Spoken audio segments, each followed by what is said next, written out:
ಅಲ್ವಾ? ದೇವ್ರು ಬೀಳು ಅಂತ ಹೇಳ್ತೀನಿ, ಬೀಳು ಅಂತ ಹೇಳಿಲ್ಲ ದೇವ್ರು, ಭಕ್ತಿ ಸಾಕು. ಕಡಲೆಕಾಳು ಬರ್ತಿದ್ಯಾ? ಮೊಸರನ್ನ ಬೆಲ್ಲ ಬಾಳೆಹಣ್ಣು ನೋಡು ಹೆಂಗೆ ಸೇರ್ಸೋಣ. ಆರೋಗ್ಯಂತ ಮಗ ದಿನಿಗೆ ಇದ್ದೀನಿ ಪಾಪಿಗೆ, ಮುಂದೆ ಇನ್ನೊಂದು ಪಾಪಿ, ಎರಡು ಪಾಪಿ ಕೊಟ್ಟಿರ್ತಾವಲ್ಲ, ಇನ್ನೊಂದು ಪಾಪ ಆಮೇಲೆ ಇನ್ನೊಂದು ಪಾಪ.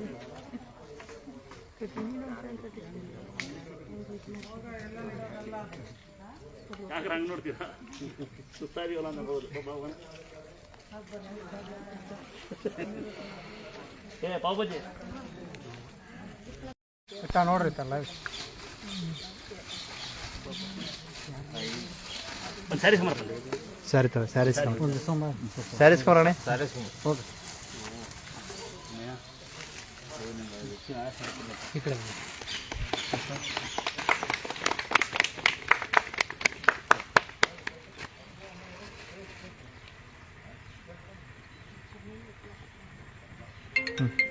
ಭಾಳ ಸಂತೋಷಮ್ಮ, ಎಲ್ಲಕ್ಕೆ ಸಂತೋಷ ಏನು ಗೊತ್ತಾ? ನೆನ್ಪಿದ್ದು ಹಂಗೆ ಸುದ್ದಿ ಆಗ್ಬಿಡ್ತು. ಹೇಳಿ ಕೊಡ್ತೀನಿವಾ, ಇನ್ನೂ ಕೊಡ್ತೀನಿ ಹೇಗೆ ಬೇಡವಾ? ಅದಕ್ಕೆ ಬಂದ್ಬಿಟ್ಟಿದ್ದಲ್ಲ. ಹಾಂ ಹೇಳ್ಬಿಟ್ಟೆ ಏನು ಮಾಡಿದ್ದು? 6 ವರ್ಷ ಮಕ್ಕಳು ಇರಲಿಲ್ಲ, ಇಲ್ಲಿ ಬಂದು ಬೇಡ್ಕೊಂಡು ಹೋಗಿದ್ದೆ. 2 ದಿನ ಬಂದು ಬೇಡ್ಕೊಂಡು ಹೋಗಿದ್ದೆ. ಇವಾಗ 5 ತಿಂಗಳು. ಯಾವ ಊರು ಬಂದ? ತೇರಬಂಡೆ, ಆಂಧ್ರ. ಆಂಧ್ರ ಸಿಗಬಿಟ್ಟೆ ಕ್ಲಾಸ್ ಹಾಕೋಣ ಎಲ್ಲ ಒಂದ್ಸರಿ ತಂಗಿ ಹಾಗೆ ಸಂತೋಷ ಸಂಗತಿ ಅಂದರೆ 6 ವರ್ಷದಿಂದ ಫಸ್ಟ್ ಕಷ್ಟ ನಂದ. ಇಬ್ಬರು ಹೆಂಗಿದ್ದಾರೆ ಬಾವಾ? ತಂಗಿ ಅಣ್ಣ ನಾವು ಸರಿ ಅಣ್ಣ ಅಪ್ಪಾಜಿ ಇದಕ್ಕಿಂತ ಆನಂದ ಏನಿಲ್ಲ ಅಲ್ವಾ?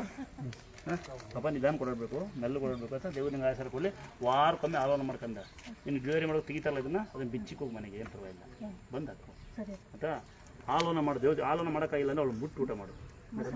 ಸುಖವಾಗಿ ಒಂದು ಎಂಥದೊಂದು ಪಾಪ, ಆರೋಗ್ಯವಂತ ಪಾಪ ಅಲ್ಲಿ 100 ಕಾಲ ಬಾಳಿ. 30 ಕಿಲೋಮೀಟರ್ ಇರಲಿ ಆಗಲಿ, ಯಾವ ಊರಾದ್ರೇನು. ನಮ್ಮದು ಕದ್ರಿ ಮಂದೇವರು.